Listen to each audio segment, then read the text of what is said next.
Umur saya 19 tahun, tapi jatuh hati dengan seorang, tak pernah bercakap. Oh, dia 19 tahun jatuh hati, tapi dia tak ada cakap, senyum-senyum je. Tersenyum sekali saja, Ustaz. Solehah orangnya. Salahkah saya mendoakan kebaikan untuk dia? Berdoa untuk dapat dengannya satu hari nanti?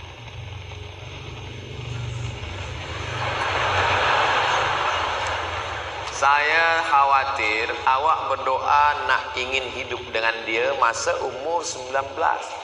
Sementara awak masih panjang umur lagi. Sekarang nak hidup dengan dia sekarang. Lepas ni ditakdirkan Allah sekolah ke Turki. Nampaklah perempuan mata biru, hidung mancung. Doa ada tertulis ini. Akan menyesal. Jadi kita berdoa ni, ya Allah, bagi yang 19, bagi yang 20, jangan ajarkan Allah Ta'ala. Cukup saja berdoa, ya Allah, bagilah aku yang terbaik untuk agamaku dunia dan akhirat itu. Sebab takut nanti menyesal. Dapat yang sekarang ni nampak cantik sekarang, tapi hati berbolak-balik. Sekarang nampak hitam manis, nanti hilang manisnya tinggal hitam. Oleh sebab itu maka yang nak berdoa, doa saja, ya Allah, bagi aku jodoh yang boleh menolong aku untuk kebaikan duniaku dan akhiratku. Itu saja.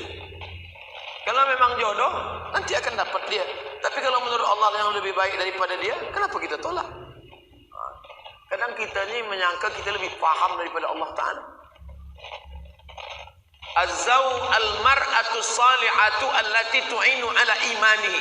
Begitu bunyi hadisnya. Al-mar'atu salihatu, perempuan yang salihah, allati tu'inu ala imanihi, yang menolong iman lelaki. Itu yang diharapkan. Yang boleh tolong iman kita. Kalau tak boleh tolong iman kita, dia tak tolong. Bagaimana menenangkan hati kedua ibu bapa jika mereka dalam keadaan marah? Dengan ibu bapa ni, pertama, diam. Yang kedua, diam. Yang ketiga, diam. Jangan lawan. Mak saya umur 70 tahun. Umur saya 42 tahun.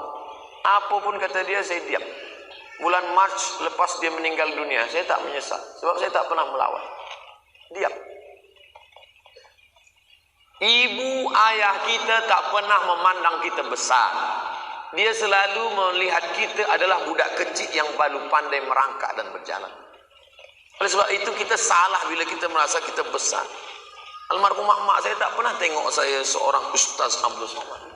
Dia tengok saya budak kecil yang baru pandai berjalan. Maka bila dia marah, saya diam. Saya tak pernah pula balik, saya bagi mak sini. Ya ayyuhal amah. Saya tak pernah bagi dia tazkir. Saya tetap menganggap diri saya adalah budak kecil. Karena kita di mata mereka tak pernah besar. Kita adalah budak-budak. Oleh sebab itu maka kita diam. Bila dia berhenti, baru kita bercakap.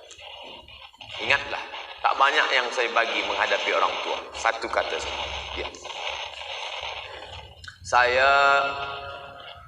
Apa hukum seorang suami meninggalkan istri selama 2 tahun tidak memberikan nafkah? Saya tidak tahu bagaimana di ahwal syakhsiyah hukum keluarga di Brunei Darussalam. Tapi kalau di tempat saya, lelaki selepas akad nikah dia baca sirat ta'liq. Bila saya meninggalkan selama 6 bulan, tidak membagi nafkah zahir dan batin, lalu perempuan pergi ke mahkamah syariah, maka hakim boleh menjatuhkan talak 1 kepadanya. Itu dibuat untuk mengikat lelaki supaya kaki dia terikat, supaya dia tidak boleh lama. Sebab kewajiban lelaki ada 5: nafkah, makan, pakaian, tempat tinggal, pendidikan, perhatian. 3 zahir, 2 batin. Bila tidak, maka dia ada hakim. Perempuan ada 6 wali: ayah, datuk, abang, adik, abang ayah, adik ayah. Maka perempuan mengadu kepada wali, wali yang akan bagi keputusan. Hukum mahar dibagikan ke orang lain. Mahar yang diberikan seorang lelaki kepada perempuan. Aku terima, aku nikahkan engkau dengan anakku dengan mahar sebentuk cincin emas tunai. Maka selepas diberikan mahar itu, maka menjadi milik perempuan. Perempuan itu boleh menjualnya, perempuan itu boleh mewakafkannya, perempuan itu boleh menyimpannya, perempuan itu boleh menghibahkannya, karena itu milik dia, milik perempuan. Perempuan yang menikah dengan lelaki, maka harta perempuan punya perempuan. Apa beza harta lelaki dengan harta perempuan? Harta lelaki, harta perempuan. Dalam harta lelaki ada milik perempuan, nafkah. Tapi dalam harta perempuan tak ada milik lelaki. Makanya perempuan boleh bagi zakat pada lelaki. Hai suamiku, aku tengok engkau susah sikit, aku bagi engkau zakat. Tak boleh. Sebab perempuan tak wajib memberi nafkah. Tapi lelaki tak boleh bagi zakat sekaligus nafkah. Hai perempuan, istriku, ini aku bagi engkau nafkah terus zakat nafkah, tak boleh. Sebab wajib, kewajiban dia. Maka oleh sebab itu, maka ini mas kawin punya dia. Dia boleh jual, dia boleh, tapi biasanya dia tak jual sebab ada sejarah, ada cerita di balik cincin itu. Tuan guru yang dimuliakan Allah, apakah boleh solat jenazah dilakukan bermakmum jemaah perempuan? Apa hukumnya? Tuh, solat jenazah Masjid Nabawi misalnya. Salatu 'alal mayyit yarhamkumullah. Salat mayat jenazah. Ada tak dengar? Salat jenazah lelaki saja. Tak ada. Perempuan-perempuan semua ikut salat jenazah. Yang tak boleh itu mengiring jenazah. Perempuan tak boleh mengiring jenazah. Hukumnya tak sampai juga, haram, makruh. Pesan Sayyidina Abu Bakar Siddiq, bila aku meninggal nanti, jangan diiringi jenazahku oleh perempuan. Pesan itu sunnah Nabi Muhammad SAW. Kenapa begitu? Sebab kalau lelaki ini cepat lupa. Lelaki ngiring jenazah, dia hantar sampai liang lahat, lepas tu balik dia lupa. Perempuan susah lupa. Bila dia tengok, itu susah dia lupa. Perempuan susah nak lupa, sampai mati dia tak lupa. Makanya banyak perempuan selepas suami dia meninggal, dia jaga anak sendiri, dia tak nikah lagi. Dia susah lupa. Beza dengan lelaki. Ada pun bini dia lupa. Dan sebab itu maka jaga. Perempuan susah nak lupa. Maka perempuan ini bila dia ada nampak, dia ikut solat jenazah saja. Man syahidal janazata hatta tusalla alaiha. Siapa yang ikut solat jenazah lahu qirat, dapat 1 qirat. Wa man syahidal janazata hatta tudfana. Siapa yang ikut solat jenazah hingga dikebumikan lahu qiratan, dapat 2 qirat. Wa mal qiratan ya Rasulullah. Apa 2 qirat itu ya Rasulullah? Mithlul jabalainil azimain, seperti 2 bukit Uhud yang besar.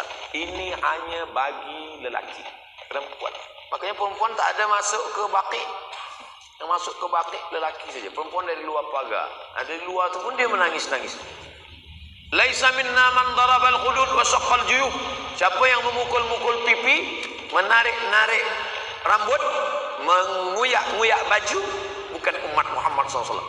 Mungkin di negeri kita Melayu saya belum pernah tengok, tapi di Mesir, saya tengok berapa kali ada perempuan lah, anak dia meninggal, laki dia meninggal, pukul-pukul, ya Allah weh, cari-cari rambut. Sebab mereka tak kuat nak menahan. Itu maka mereka tak ikut ke pemakaman. Saya pernah ikut sekali ke pemakaman, ada perempuan, isteri dia ikut, dia nak masuk ke dalam. Abang, aku nak masuk. Yang lain tak. Sebenarnya kalaupun kita diam pun dia tak juga nak masuk. Tapi yang lain tak, jangan puan. Tapi saya diam aja. Dia kata, ya masuklah ke dalam. Takkan masuk. Mana dia nak masuk? Cuba nanti kalau ada perempuan, semua jangan tahan, diam aja, suruh dia masuk. Tak ada. Sebab banyak orang nak cari perfect, sempurna. Mana ada? Perempuan pun, lelaki pun macam tu juga. Dia selalu nak mencari sempurna. Ustaz Abdul Somad, ya, saya dulu pelajar Ustaz semasa di universiti. Oh, ingat Ustaz dengan saya? Rasa-rasa ingat. Mana kita ingat? Pelajar beribu-ribu. Tapi nak besarkan hati dia, rasa-rasa ingat. Dulu Ustaz ada cakap masa kita belajar, perempuan itu ditengok pada 4. Tungkahul mar'atu li 4. Perempuan dinikahi sebab ada 4 sifat. 5 liha, kerana dia kaya. Wali hasabiha, keturunan orang baik-baik. Wali jamaliha, kerana paras muka cantik. Wali diniha, kerana agamanya. Bolehkah Ustaz carikan untuk saya yang kaya, cantik, orang baik-baik, taat sembahyang, yang ada 4-4? Kata saya, kalau ada 4-4 yang tu apa saya kasih pada awak? Bukan untuk saya yang kasih yang lain juga. Maknanya apa? Kita bukan mencari kesempurnaan, tapi menutupi kekurangan. Itulah makna beza mawaddah dengan rahmah. Wa ja'ala bainakum mawaddatan wa rahmah. Dijadikan Allah dua makhluk yang berbeza itu, ada lelaki, ada perempuan, ada belia, ada gadis, ada pemuda, teruna. Dijadikan Allah makhluk yang berbeza itu menjadi satu, diikatnya dengan perekat mawaddah warahmah. Tapi bila kita buka terjemah Quran bahasa Melayu, mawaddah cinta, rahmah kasih sayang. Bila anak-anak kita bertanya, ayah, mak, apa beza mawaddah dengan rahmah? Mawaddah tu cinta, rahmah kasih sayang. Beza cinta kasih sayang macam itulah. Mawaddah physically berlebih semuanya, lebih putih, lebih tinggi, lebih mancung, lebih cantik. Sedangkan rahmah menutupi segala kekurangan. Selepas akad nikah, maka tampaklah segala kekurangan-kekurangan. Dulu mengapa awak nikah dengan dia? Lebih putih, lebih cantik, lebih. Selepas anak satu, lebih hitam, lebih pendek, lebih. Oleh sebab itu maka rahmah. Bila malam ini kita tengok, masa tadi lalu di parking ada nampak, dari belakang nampak macam muda belia. Tengok muka, oh rupanya dah bercucu. Kenapa mereka masih boleh berjalan bersama? Mungkin mawaddah sudah tak ada lagi, tapi rahmah masih bersemayam di dalam hati. Lillahi mi'atu rahmah. Allah itu punya 100 rahmat, tapi yang 99 dia tahan. Dia turunkan satu rahmat saja. Satu rahmah itulah berebut antara al-insan wal jin wal bahaim wal hawam. Manusia, jin, binatang, maaf, hawam, serangga, semut, lipan, kala, berebut satu rahmah tadi. Oleh sebab itu tak ada gajah yang terlupa lalu terpijak anak, sebab ada rahmah dalam hati. Tak ada pula ular yang besar memakan anak, sebab ada rahmah dalam hati. Tapi manakala rahmah itu dicabut Allah, hilanglah dari dalam hati. Lelaki perempuan diikat Allah dengan dua, mawaddah warahmah. Wahai ayah, kata seorang perempuan dari Madian, inna khaira man istajartal qawiyul amin. Kalau engkau ingin mencari seorang lelaki untuk menjadi pekerja, syaratnya dua saja ayah. Yang pertama al-qawi, lelaki itu kuat, strong. Yang kedua amin, amanah. Satu physically, satu yang bukan fisik. Satu yang zahir, yang satu batin. Kuat tangannya, kakinya, suaranya. Kalau saya suara aja, tangan kaki tak. Kalau engkau nak cari pekerja, wahai ayah, nama ayah dia Syuaib, nama kampung dia Madian. Ayah dia ni nak lama sudah ingin mencari seorang pekerja. Datanglah anak gadis dia berkata, kata-kata anak gadis itu ditulis dalam Al-Quran menunjukkan makna yang sangat dalam. Tadi kita sembahyang Isya 4 rakaat, 2 rakaat berbunyi, 2 rakaat tak berbunyi. Tak ada dalam Quran Isya 4 rakaat. Tapi tentang lelaki yang baik punya 2 sifat ada dalam Quran. Inna khaira man ista'jartal qawiyul amin. Lelaki yang baik itu kuat dan amanah. Makanya bila ada lelaki yang suka bodybuilding yang tegap, teruskan elok. Tapi tutuplah aurat, tutup aurat. Tapi jaga amanah, jadilah lelaki yang qawi tapi juga amin. Sebab banyak juga bodybuilding ni qawi tapi tak amin. Di mana masjid? Sana. Nauzubillah. Oleh sebab itu dia mesti qawi dan dia amin. Si bapa ayah mula curiga. Bagaimana engkau boleh tahu lelaki ini qawiyul amin? Inna khaira man ista'jartal qawiyul amin. Bila engkau nak mencari seorang pekerja, mestilah dia punya 2 sifat. Satu qawi, satu amin. Fisiknya kuat dan dia amanah. Physically zahir, hatinya amanah. Mana lelaki itu hai anakku? Ni dia. Lelaki itu ada di rumah ini sekarang. Musa alaihissalam. Maka Shu'aib mulai rasa curiga pada anak gadis dia. Engkau dah lama ke berkawan dengan dia? Dari mana engkau tahu? Kata anak Shu'aib, aku baru berjumpa dia tadi masa mengambil air di perigi. Masa tu orang ramai panjang beratur. Rupanya orang beratur ni dari dulu dah beratur. Lalu perempuan kerana lemah dia di ujung. Kami lama nak ambil air ini, tak boleh dapat.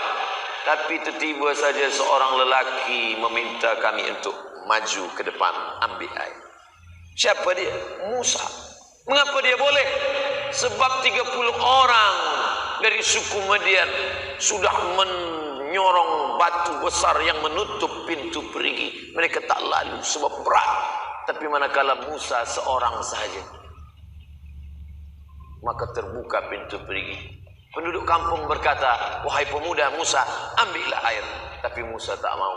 Musa memanggil perempuan yang ada berudul jujur. Apa kata Musa? Ladies first. Dia memperhatikan perempuan. Maka perempuan tadi pun mengambil air. Apa kata pepatah Melayu? Kalau tak menjulur kundur, tak pula menjulur labu. Pokok labu, pokok kundur. Kalau tak menjulur, tak keluar pucuk labu, takkan keluar pucuk kundur. Apa maknanya?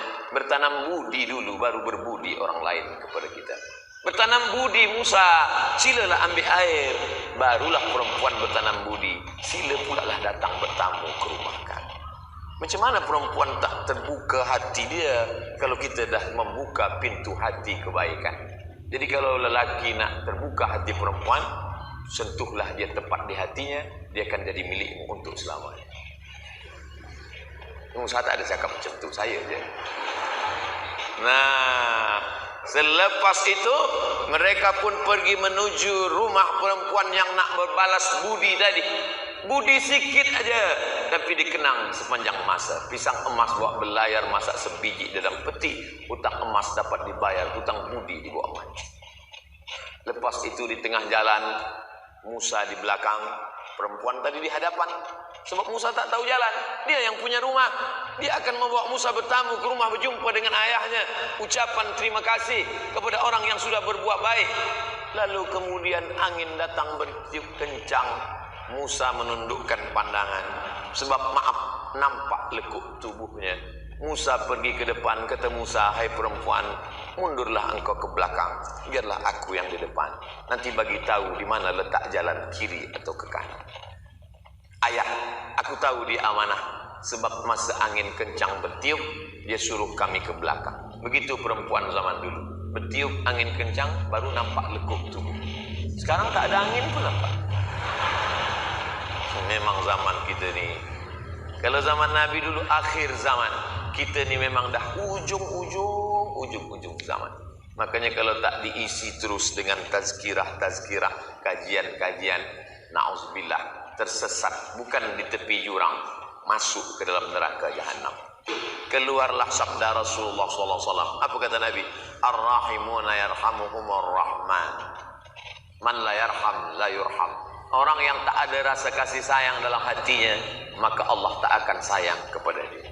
Makanya Nabi pun sayang kepada budak kecil. Manakala Nabi sedang duduk, di situ ada tempat air minum. Ada anak kecil. Apa kata Nabi kepada budak kecil itu? Boleh saya ambil air minum ini? Kata budak kecil itu. Sila ya Rasulullah. Lalu Nabi tuangkan. Apa maknanya?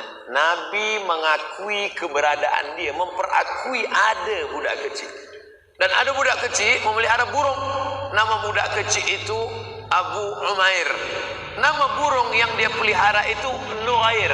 Burung pipit, burung kecil. Manakala Nabi menengok Abu Umair bermain-main, beberapa hari selepas itu mati burung kecil tadi. Apa kata Nabi? Ya Abu Umair, ma fa'alan Nugair. Wahai Abu Umair, apa kabar burung kecil engkau yang main-main beberapa hari lepas?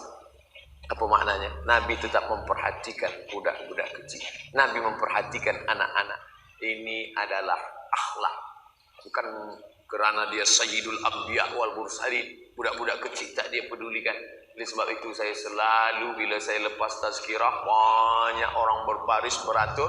Nampak saya budak-budak kecil, saya salam. Oh, saya sapu kepala budak kecil. Cuma kadang budak kecil kita nak salam, emaknya pun nak salam pula. Apa maknanya? Inilah yang akan meramaikan masjid, yang akan menegakkan rumah Allah. Jangan bangga dengan masjid yang megah di Andalusia, Kurtubah, Cordova, Spain. Hari ini apa yang terjadi? Masjid tetap tegak berdiri, kaligrafi indah ayat-ayat Al-Quran, tapi tak lagi ada solat berkumandang azan kerana anak-anak kecil tidak kita tanamkan iman dan Islam. Ada anak menangis, makna ada anak menangis. Ada anak lompat-lompat lari-lari, maknanya masjid kita tetap akan ramai 100 tahun akan datang, insyaallah. Amin. Bila di masjid itu sudah tak ada lagi anak suara kecil, tak lagi ada anak menangis, tanda kiamat dah dekat. Kita di Masjid Nabawi, Allahu Akbar, kata imam masa ruku. Budak kecil. Budak kecil. Di zaman Nabi bukan hanya itu. Manakala Nabi sedang sujud, Allahu Akbar, lama Nabi tak bangkit dari sujud. Sampai sahabat di belakang berfikir, turun wahyu. Apa lama tak bangkit ni? Lepas Allahu Akbar, baru sahabat tahu, oh rupanya cucu Nabi naik ke teku. Tapi cucu Nabi bukan cucu kita. Cucu Nabi orang tak marah. Cucu kita. Apa Ustaz ni bawa anak? Kalau sebab itu maknanya apa? Ada perhatian kepada anak-anak ini, karena mereka lah yang akan membimbing dunia menjadi imam di hadapan Allah, di hadapan manusia. Ayahnya Abdullah, ibunya Aminah, anaknya Amanah, cucu-cucunya Innal Hasan wal Husain sayyida syababi ahlil jannah. Sesungguhnya Sayyidina Al-Hasan dan Sayyidina Al-Husain adalah Sayyid. Sayyid artinya pemimpin. Makanya kita selalu menyebut Sayyidi Al-Habib Umar bin Hafiz yang sekarang sedang berada di Nusantara. Sayyidi Abdul Qadir Al-Jilani. Kenapa di pangkal nama itu disebut Sayyid? Tapi saya tengok di Malaysia, di Brunei tak ditulis Sayyid, tapi Syed. S-Y-A-D. Syed. Tulisan Arabnya Sayyid. Sayyidi, tuanku. Sayyidina, pemimpin kami. Kalau perempuan, Sayyidati. Tapi kan orang Melayu susah nak sebut Sayyidati. Siti. Siti itu daripada Sayyidati. Sayyidati Fatimah, Sayyidati Aisyah, Sayyidati Khadijah. Tapi kan ada orang Melayu panggil Siti. Sayyidati, Sidi. Sidi laki-laki. Sidi Muhammad bin Abdullah.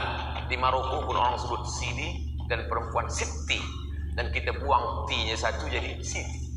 Siti Khadijah, Siti Aisyah adalah pengagungan kepada cucu-cucu Rasulullah sallallahu alaihi wasallam. Maka dalam Islam diajarkan keempat-empat ini, ayahnya, ibunya, anaknya, dan cucunya. Satu ustaz belum cakap lagi, apa dia? Menantu. Waktu kita tinggal 5 menit lagi, 5 menit untuk menantu. Suatu ketika Umar bin Khattab berjalan berkeliling kota Al-Madinah Al-Munawwarah suatu malam. Dia dengar seorang perempuan berkata, masukkan air susu ini ke dalam tempat bejana. Masuk, campur saja dengan air putih. Biar supaya banyak, esok kita boleh jual. Dia boleh banyak, esok kita jual di kota Madinah. Kata anak perempuan ini, bunda, ibu, bila kita campur dengan air putih, tak apa. Umar bin Khattab sedang tidur di rumah. Umar bin Khattab sedang mendengar. Umar bin Khattab tak tahu.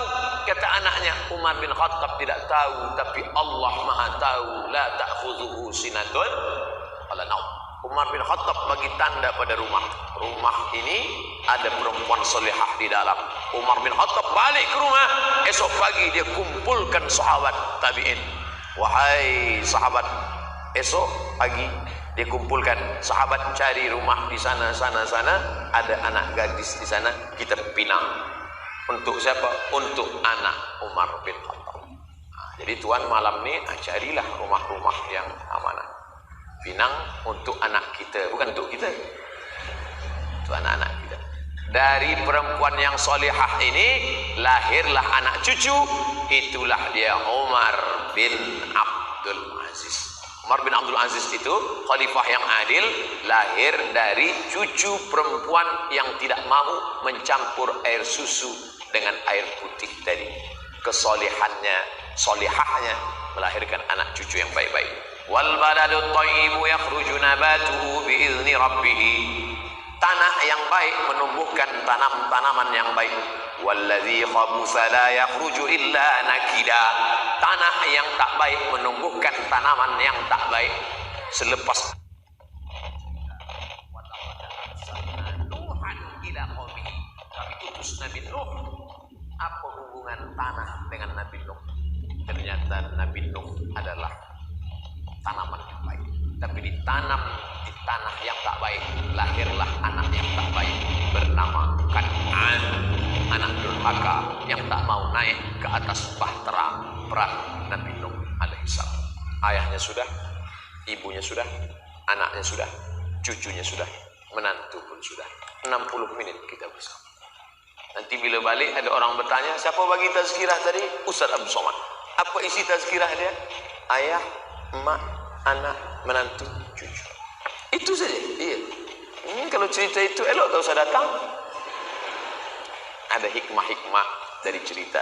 Abdul Somad tak pandai nak menyajak, menyuruh orang. Marilah. Saya tak pernah nak suruh-suruh orang, tak. Saya hanya bercerita saja. Karena memang Allah suruh kita bercerita. Faqsusil qasasa. Ceritakan kisah-kisah itu, wahai Muhammad. La'allahum yatafakkarun. Mudah-mudahan mendengar cerita itu hamba Allah menjadi berfikir. Mudah-mudahan yang mendengar berfikir dan yang menyampaikan lebih berfikir lagi, insyaallah. Amin ya rabbal alamin. Saya akan jawab soalan-soalan. Menurut Ustaz, bagaimana pandangan Ustaz Abdul Somad tentang pemuda-pemudi zaman now, zaman saat ini, yang ada hubungan tak boleh, haram. La yakhluwanna rajulun ma'amra'atin, tak boleh lelaki dengan perempuan berdua-dua illa ma'azi mahramin, tak ada.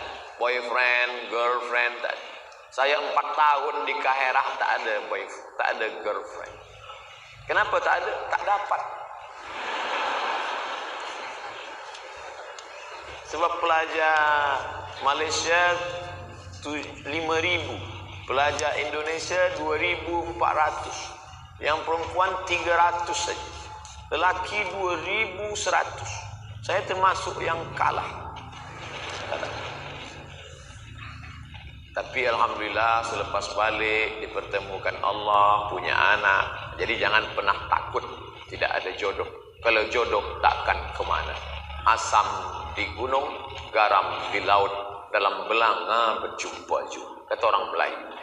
Tapi kalau kata orang Barat, man from Mars, woman from Venus. Lelaki dari Mars, perempuan dari Venus berjumpa di bumi. Itu beza orang Melayu dengan orang mak saleh putih. Kita selalu cerita makan, asam di gunung, garam di laut, berjumpa dalam belanga. Mereka tak, mereka cerita tentang planet Mars, Venus, kata dia. Maka mereka selalu takut bila tengok langit di atas, dia kata alien dah dekat lah. Tapi kita nak bercerita bahawa sesuatu yang mustahil, kata Allah, innama amruhu iza arada syai'an ayaqula lahu kun fayakun. Maka jangan ada girlfriend, jangan ada boyfriend. Tak ada guna tazkirah kalau tak merubah sikap. Maka yang ada girlfriend, malam ini buka handphone, cari nama dia, delete langsung.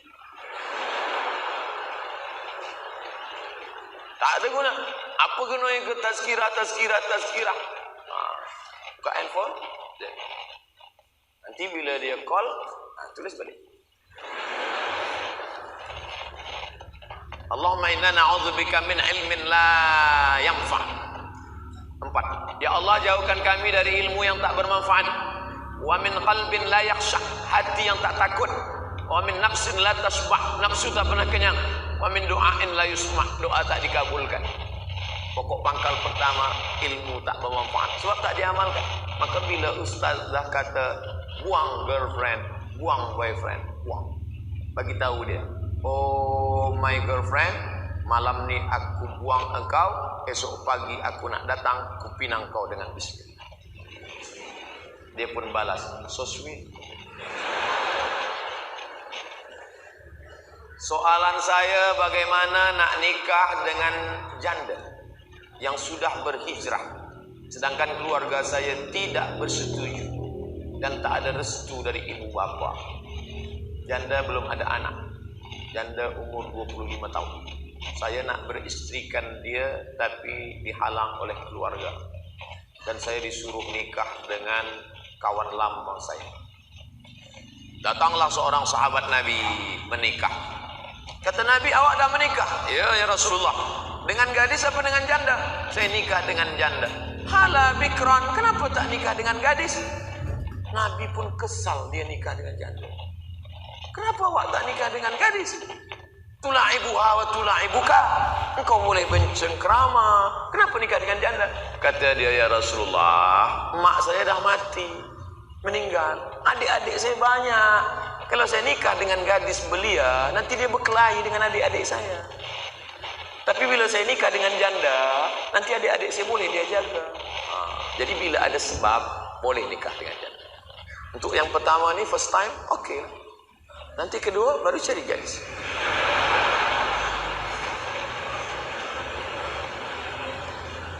Jelaskan pada orang tua, ayah, mak, saya nikah dengan dia ni sebab dia ni baik, sebab dia ni.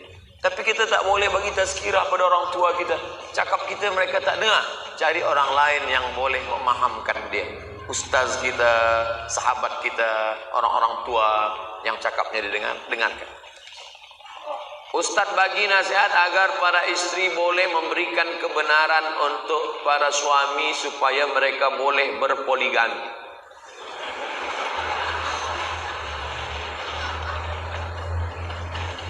Fankihu ma taba lakum minan nisa.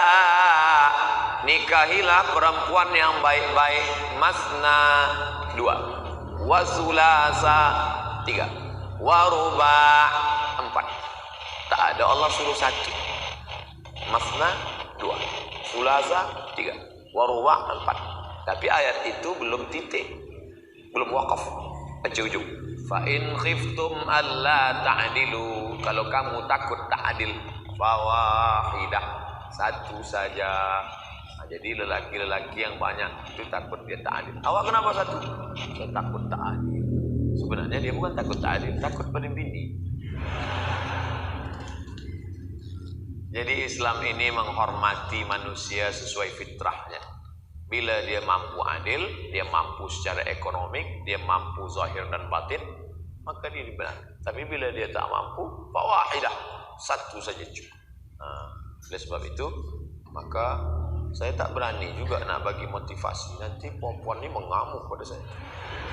Saya hanya bagi sebutkan ayat-ayat, dalil-dalil hadis. Nanti tuan balik ke rumah bagi tahu dengan puan. Engkau maukah aku tunjukkan amal yang menghantarkan ke surga? Apa tu? Izinkan aku menikah lagi. Tak masuk pun tak apa. Kalau tak percaya, cubalah. Berat. Ini jihad yang luar biasa. Oleh sebab itu maka memang ada perempuan-perempuan yang tahan hati dia, tapi tak banyak. Kalau dapat maka masya Allah.